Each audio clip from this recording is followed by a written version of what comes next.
2 Kings 19. When King Hezekiah heard this, he tore his clothes and put on sackcloth and went into the temple of the Lord. He sent Eliakim, the palace administrator, Shebna the secretary and the leading priests, all wearing sackcloth, to the prophet Isaiah son of Amoz. They told him, "This is what Hezekiah says, this day is a day of distress and rebuke and disgrace, as when children come to the moment of birth and there is no strength to deliver them. It may be that the Lord your God will hear all the words of the field commander, whom his master, the king of Assyria, has sent to ridicule the living God, and that he will rebuke him for the words the Lord your God has heard. Therefore pray for the remnant that still survives." When King Hezekiah's officials came to Isaiah said to them, "Tell your master, this is what the Lord says, do not be afraid of what you have heard, those words with which the underlings of the king of Assyria have blasphemed me. Listen. When he hears a certain report, I will make him want to return to his own country, and there I will have him cut down with a sword." When the field commander heard that the king of Assyria had left Lachish, he withdrew and found the king fighting against Libnah. Now Sennacherib received a report that Tirhakah, the king of Cush, was marching out to fight against him. So he again sent messengers to Hezekiah with this word: "Say to Hezekiah king of Judah, do not let the God you depend on deceive you when he says, Jerusalem will not be given into the hands of the king of Assyria. Surely you have heard what the kings of Assyria have done to all the countries, destroying them completely. And will you be delivered? Did the gods of the nations that were destroyed by my predecessors deliver them, the gods of Gozan, Haran, Rezeph, and the people of Eden who were in Tel Assar? Where is the king of Hamath or the king of Arpad? Where are the kings of Lair, Sepharvaim, Hena, and Eva?" Hezekiah received the letter from the messengers and read it.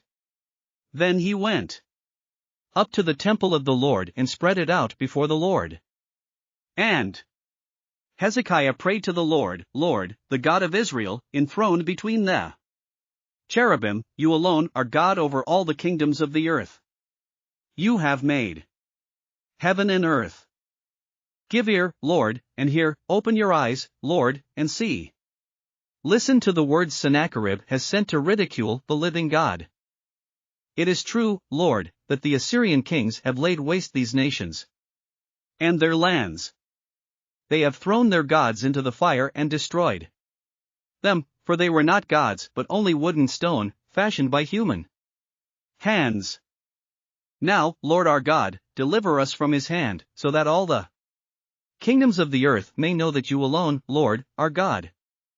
Then Isaiah son of Amoz sent a message to Hezekiah, "This is what the Lord, the God of Israel, says, I have heard your prayer concerning Sennacherib king of Assyria. This is the word that the Lord has spoken against him. Virgin daughter Zion despises you and mocks you. Daughter Jerusalem tosses her head as you flee. Who is it you have ridiculed and blasphemed? Against whom have you raised your voice and lifted your eyes in pride? Against the Holy One of Israel. By your messengers you have ridiculed the Lord. And you have said, with my many chariots I have ascended the heights of the mountains, the utmost heights of Lebanon. I have cut down its tallest cedars, the choicest of its junipers. I have reached its remotest parts, the finest of its forests. I have dug wells in foreign lands, and drunk the water there. With the soles of my feet I have dried up all the streams of Egypt. Have you not heard? Long ago I ordained it. In days of old I planned it. Now I have brought it to pass, that you have turned fortified cities into piles of stone. Their people, drained of power, are dismayed and put to shame. They are like plants in the field, like tender green shoots, like grass sprouting on the roof, scorched before it grows up. but I know where you are, and when you come and go, And how you rage against me.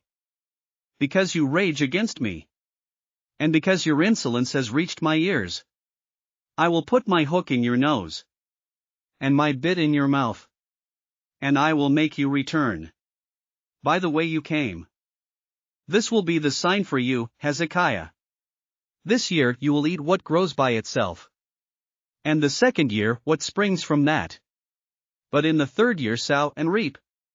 Plant vineyards and eat their fruit. Once more a remnant of the kingdom of Judah will take root below and bear fruit above. For out of Jerusalem will come a remnant, and out of Mount Zion a band of survivors. The zeal of the Lord Almighty will accomplish this. Therefore this is what the Lord says concerning the king of Assyria. He will not enter this city, or shoot an arrow here. He will not come before it with shield, or build a siege ramp against it. By the way that he came he will return. He will not enter this city, declares the Lord. I will defend this city and save it, for my sake and for the sake of David my servant. That night the angel of the Lord went out and put to death 185,000 in the Assyrian camp. When the people got up the next morning, there were all the dead bodies. So Sennacherib king of Assyria broke camp and withdrew. He returned to Nineveh and stayed there. One day, while he was worshipping in the temple of his god Nisroch, his sons Adramelech and Sharezer killed him with the sword, and they escaped to the land of Ararat. And Esarhaddon his son succeeded him as king. Thanks for listening to another chapter of the Bible. At My Faith Fuel, we believe a good coffee fuels your faith and energizes your day. Please visit myfaithfuel.com to explore our delicious coffee blends. Part of each purchase goes to training worshipers around the world. Thanks for listening.